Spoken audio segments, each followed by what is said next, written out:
Diretamente do Brasil, Brasília, Distrito Federal. Quem vos fala, mestre Dinho, trazendo sempre informações na palma da sua mão, com notícias de utilidade pública, nacional e internacional. O mestre Dinho, eu quero aqui, antes de iniciar esta live, eu quero falar sobre o Pix do juiz Oscar Aníbal Chapan. Pix, Oscar Aníbal Chapan, @gmail.com. Repito, Oscar Aníbal Chapan, @gmail.com. Está na descrição desse vídeo. Muito boa tarde, no momento, 15 horas 59 minutos. Quem está falando é o senhor Oscar Aníbal Chapano, interventor ao 7, no território da República Federativa do Brasil, identidade falsa que ocupa a presidência da República, tem laudo do DNA que não corresponde com Luiz Inácio Lula da Silva. Quem está ocupando as dependências da presidência do Poder Executivo do Brasil é um espia chinês. Ele possui bases secretas chinesas no território do Brasil. Ele está contrabandeando petróleo da Petrobras, colocou a administração do Porto de Itajaí, do Porto do Rio de Janeiro, da Bahia, no terminal da Petrobras, para operar o contrabando de petróleo. Notas frias dadas para justificar o contrabando. Ao estabelecer qualquer acariação, eles alegam que é petróleo do Brasil e é petróleo de contrabando do Irã. Tudo isto já com provas irrefutáveis. Então, já temos as provas do FBI e estamos procedendo à intervenção supraconstitucional. Estão todos em suspeição. O Pleno da Corte do Supremo Tribunal Federal está em suspeição.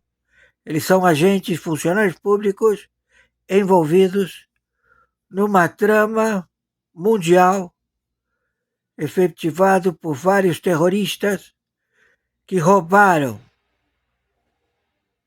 as riquezas dos Estados Unidos da América. E estão fazendo isso fizeram com a Europa, com 27 países do euro, onde já foram todos identificados. Então, estamos em conflito internacional. Não há como honrar nenhuma assinatura eletrônica feita por esse espia, sabotador, funcionário público que se faz chamar Luiz Inácio Lula da Silva, porque ele morreu. Ele é óbito. Quem está aí é um plágio, é um clone. E o FBI, temos todas as provas, 60 agentes de inteligência. A Interpol já pediu a captura. Nós estamos com a extração. Força Delta se encontra em Brasília. Vamos proceder. Temos bases aéreas secretas da China com mísseis balísticos apontados para os Estados Unidos da América e também outras capitais da América do Sul. Então, nós já estamos procedendo dentro da estrutura de defesa do Brasil. Eles abriram as fronteiras para o combate dos terroristas de Comando da Capital, Comando Vermelho, FARC, LN, Família do Norte, 98 facções que são terroristas, estabelecidas no território da República Federativa do Brasil. Já estamos combatendo. Então, está já em suspeição, intervenção supraconstitucional de 15 anos. Quem assume a administração é o verdadeiro presidente da República, o senhor Bolsonaro, e todos os seus ministros, a estabilizar o roubo de 10 partidos, de 30 partidos políticos, que utilizaram o Banco Master num rombo de quilhão, de trilhão, de...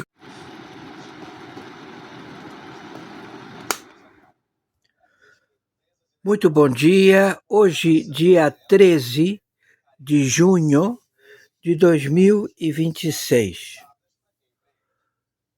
Já está caracterizado toda a chefia de cargos públicos na estrutura dos pagamentos através de transferências do BNDES, Banco do Brasil, Caixa Econômica, pagamentos ao narcoterrorismo, empresas estabelecidas em 27 estados e 5.070 municípios do Brasil.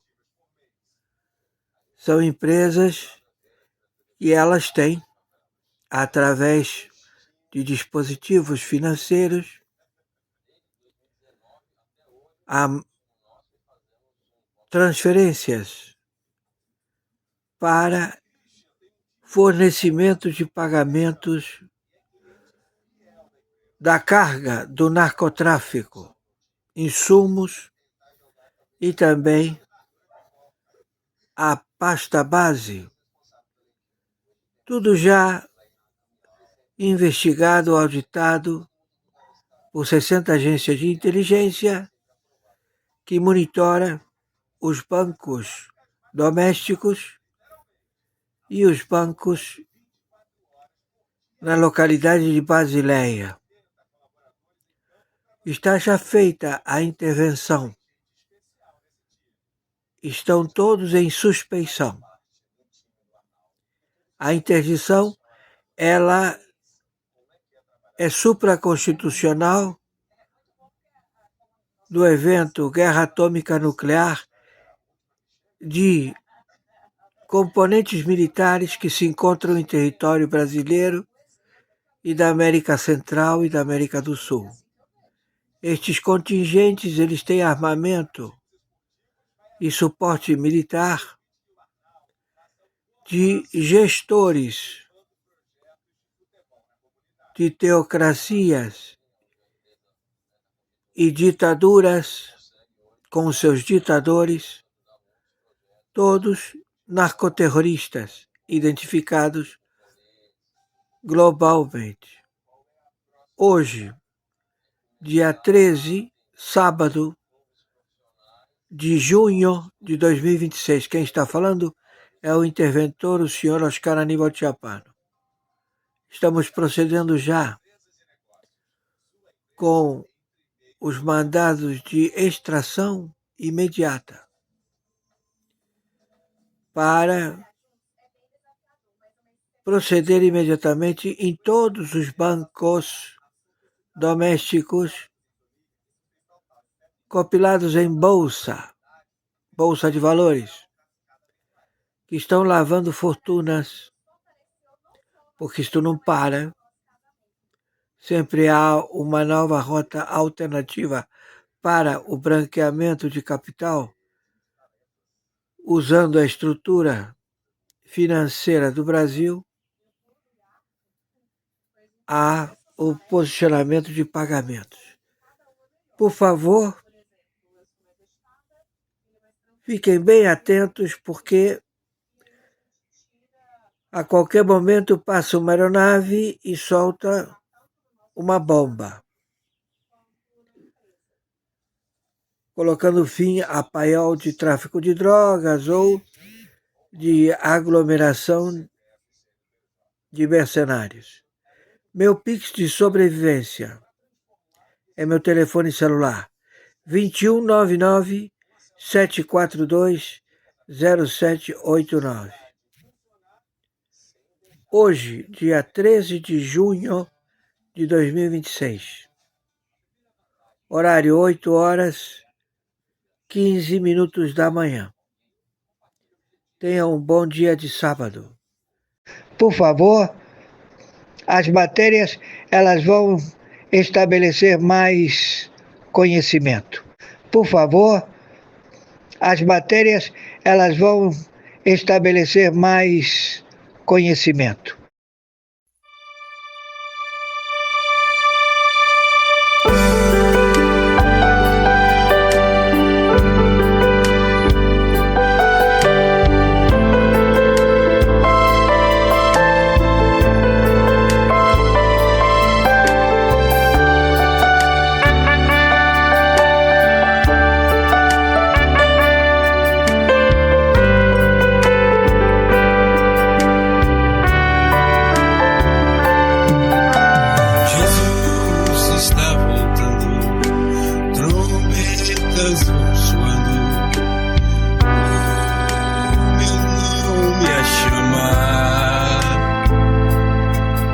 Jesus está voltando, trombetas vão soando, Ele vem me buscar.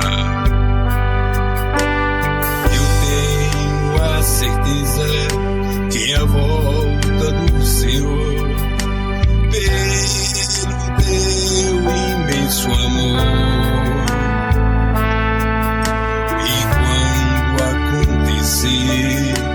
eu sei que irei morar no meu eterno lar. A casa caiu para quem achou que o Brasil era terra sem lei. Lá fora, a JBS finalmente tomou o choque que nunca tomou aqui dentro. O governo americano classificou a gigante brasileira como cartel e manipuladora de mercado. Nos Zepatas o recado é claro, tentou monopolizar, cai, tentou engolir concorrente, cai. E, ironicamente, foi a mesma empresa que cresceu no Brasil como se fosse dona do país. Subsídio do BNDES, caminhão de dinheiro público, destruição de concorrente, frigorífico quebrando aos montes. E o Estado olhando, sorrindo e fingindo que não via. Lá fora o sistema funciona, aqui o sistema serve. E é por isso que o capital global tem uma certeza absoluta.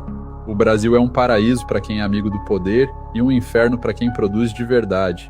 Enquanto os gigantes se acham intocáveis com dinheiro público, o capital inteligente protege riqueza em ativo real. Terra produtiva acima de 5.000 hectares, 200% documentada, onde não existe lobby, nem cartel, nem interferência estatal. O mundo cobra, o Brasil acoberta. E quem quer sobreviver, investe no que é real. Bomba, bomba, bomba, acaba de sair na imprensa já os primeiros relatos da delação do Vorcaro. Nós já temos informação, está na coluna do Metrópolis, do Igor Gadelha. A menção é de que o Vorcaro falou que o contrato de 129 milhões feito com a esposa do Moraes era para que ele, Vorcaro, tivesse proximidade com o ministro. Era essa a real intenção do contrato. Ele menciona que não havia troca de favores no contrato, mas sim, que ele tinha feito aquilo para se aproximar do ministro. Eu vou te mostrar como isso é devastador para o ministro Moraes e o que mais a gente já sabe sobre essa delação. O Igor Gadelha, na coluna do Metrópolis, revelou que o conteúdo, parte do conteúdo da delação do Vorcaro, que ele entregou hoje para a Polícia Federal, diz... A coluna diz, segundo duas fontes graduadas. O que seriam duas fontes graduadas? A fonte fez faculdade? É isso? Ei, jornalistas. Enfim, mas segundo as fontes de dentro ali da Polícia Federal, o contrato de 129 milhões com o escritório da Viviane Barsi era para buscar proximidade com o ministro. Esse é o termo da proposta, tá lá, agora é formal, agora é oficial, está o Vorcaro dizendo que fez o contrato para buscar proximidade com o ministro e para isso pagava 3,6 milhões de reais por mês. Foi rompido o contrato, como a gente sabe, com o Master apenas quando o banco foi liquidado. Ele alega, o Vorcaro, nessa delação, que não houve troca de favores entre o ministro Moraes e ele, Vorcaro, mas não interessa. Porque é o seguinte, meus caros, se ele pagou 129 milhões, fez um contrato com alguém por 129 milhões, é óbvio que essa pessoa contou ao destinatário do dinheiro qual era a real intenção.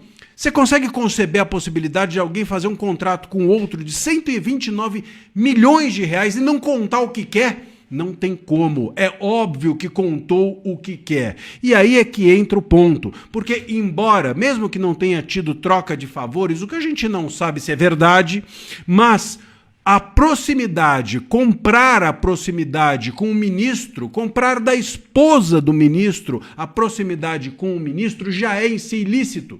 Porque é óbvio que ele estava buscando ali algum tipo de vantagem com essa proximidade. E busca de vantagem indevida, e é claro que era indevida, porque se fosse devida não precisava pagar esse valor todo. A busca de uma vantagem indevida com uma autoridade pública está no Código Penal, artigo 317, e chama-se corrupção passiva.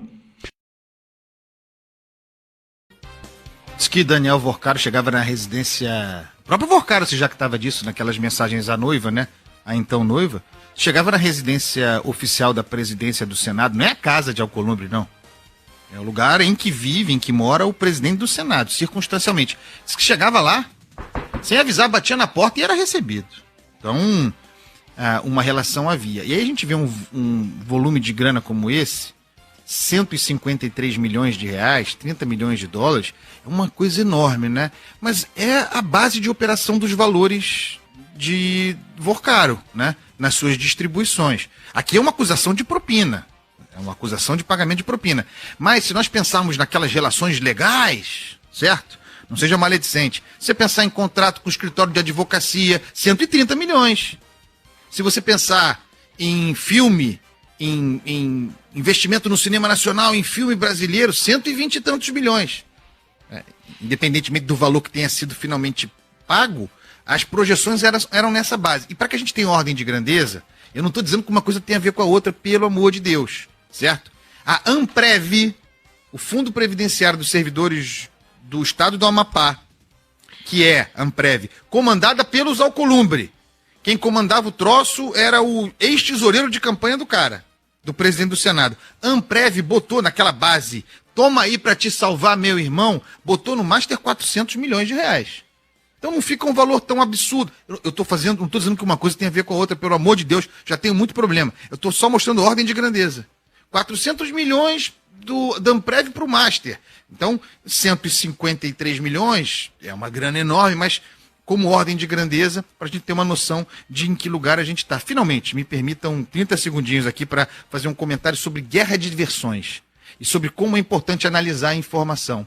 De um lado, nós temos a rejeição da delação de Vorcaro pela Polícia Federal sob o texto de que ela é insuficiente, de que o cara não entrega, de que aquilo que ele entrega ele não consegue corroborar, não consegue provar, uma delação imprestável, certo? Essa é uma versão. De outra, nós acabamos vendo aqui, e essa reportagem da Veja é explícita a esse respeito, falando inclusive sobre a defesa de Daniel Vorcaro, a reportagem dá conta de que a Polícia Federal, os investigadores, não quereriam e, portanto, rejeitavam a delação de Vorcaro porque pretenderiam, de alguma forma, proteger alguém.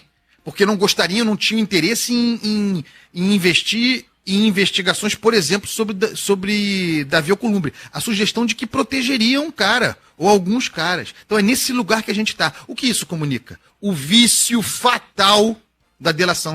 Nós acionamos o Davi Alcolumbre aqui no STF. Estou com o senador Eduardo Girão. Acabamos de protocolar um mandato de segurança aqui no Supremo para que seja analisado o pedido de afastamento do Davi Alcolumbre depois do que foi revelado pela Veja, não é isso, senador? É isso. Há 2 meses atrás, a gente já tinha entrado no Conselho de Ética, né? Na verdade, foi na Secretaria do Senado, porque ele não instalou o Conselho de Ética, pedindo o afastamento dele. Por quê?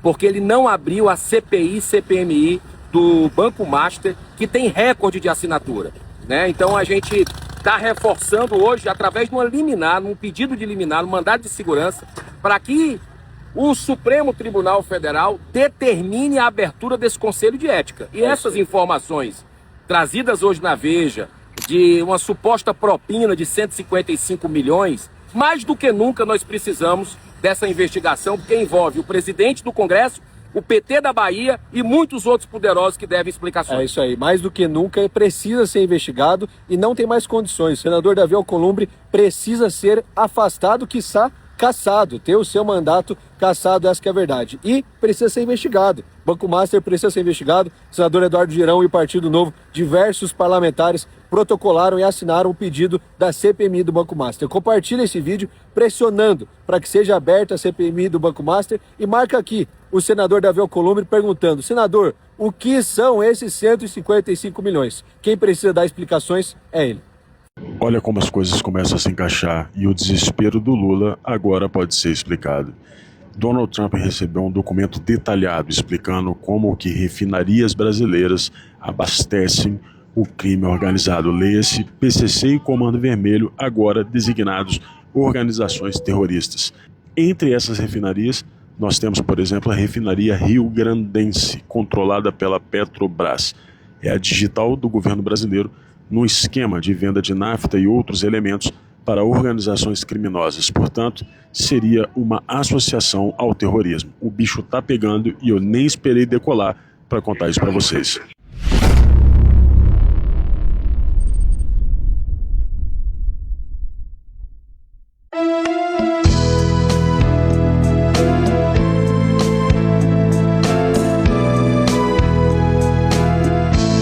Existe uma fome que nenhum alimento consegue satisfazer. Existe uma escuridão que nenhuma lâmpada consegue apagar. E existe um tipo de vida que uma pessoa pode respirar todos os dias, andar pelas ruas, trabalhar, sorrir, conversar, cumprir sua rotina, e ainda assim continuar espiritualmente morta por dentro. Foi nesse ponto profundo da alma humana que Jesus tocou quando pronunciou algumas das palavras mais fortes de todo o Evangelho de João. Ele não disse apenas, eu ensino, não disse apenas, eu mostro, não disse apenas, eu aponto o caminho. Ele disse, eu sou. E essa expressão não era pequena. Para muitos ouvidos modernos, eu sou parece apenas uma forma comum de falar. Mas para judeus que conheciam as Escrituras, essas palavras carregavam um peso enorme. Elas lembravam o Deus que se revelou a Moisés na sarça ardente, quando Moisés perguntou o nome daquele que o enviava. E Deus respondeu, eu sou o que sou. Então, quando Jesus usa essa linguagem para falar de si mesmo, ele não está apenas criando imagens bonitas. Ele está fazendo declarações profundas sobre sua identidade.